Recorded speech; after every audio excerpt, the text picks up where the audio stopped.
But we begin with that word from the White House. Federal agents being sent to Detroit to fight violence. Good afternoon to you. I'm Glenda Lewis. And I'm Alan Campbell. President Trump making good on his comments. The president said over the next 3 weeks he will deploy federal law enforcement officers to Detroit, Cleveland, and Milwaukee to combat violent crime. This comes amid a spike in gun violence, dozens of shootings in a matter of days.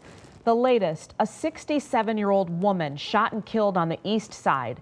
And then a 25-year-old man shot dead at a gas station at 7 Mile in Hayes. The president's move to deploy agents to Detroit is part of his Operation Legend initiative he announced yesterday.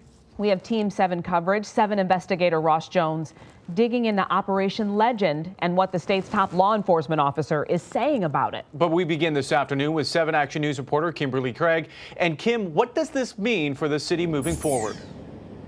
Yes, Alan and Glenda, the chief says this is all about an uptick in violence, and he stressed that these federal agents are not coming in to work the protest.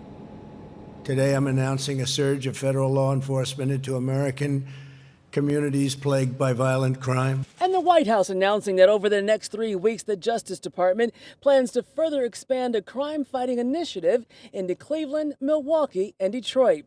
And Police Chief James Craig says what the additional federal agents will be assisting with is violent crime, including gangs and gun violence. There are no members from Homeland Security coming in to work with us on our nightly protests. Absolutely not.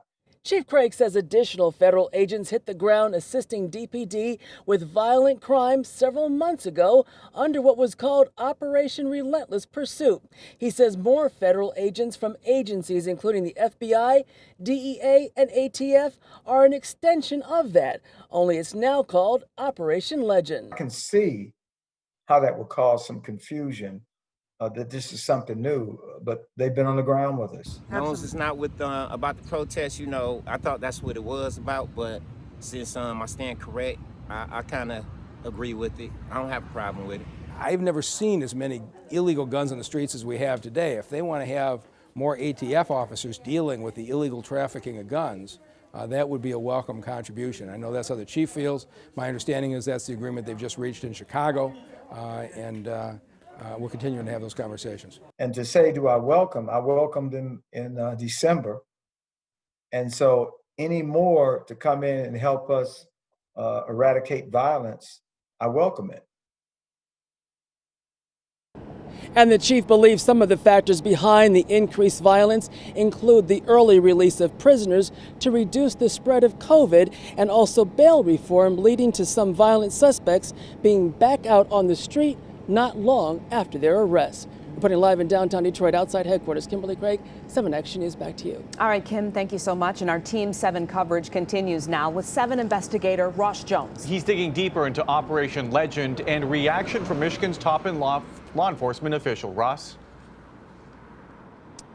Ellen, Glenda, the president says his top motivation here is law and order, but some, including some here in Michigan, wonder if politics is also at play. Today, I am announcing that the Department of Justice will immediately surge federal law enforcement to the city of Chicago. Operation Legend adds federal law enforcement to cities that the president says are being overrun with crime. Kansas City was the first to see an increase in agents from the FBI, ATF, DEA, and other agencies.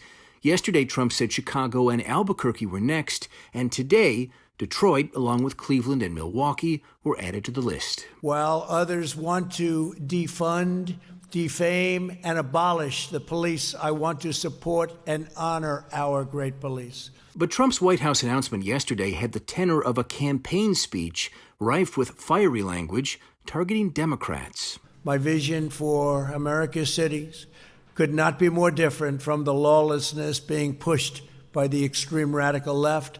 Speaking with me today, Attorney General Dana Nessel called the timing of Trump's announcement suspicious. Here it is 100 days out from the election. We know that Trump is polling very poorly in the state of Michigan, and all of a sudden he wants to come in. I'm really curious as to why he wants to come in now. The Attorney General echoing Chief Craig's comments earlier, saying that if this is indeed being done to help stop the spike in crime, she welcomes these agents. But if it turns out to be anything like what we saw in Portland, Oregon, where these agents end up spending a lot of time worried about protesters, that, she says, is not welcome, nor is it acceptable. We're live in Detroit tonight. I'm Ross Jones, 7 Action News. All right, Ross, I guess we will see. And we want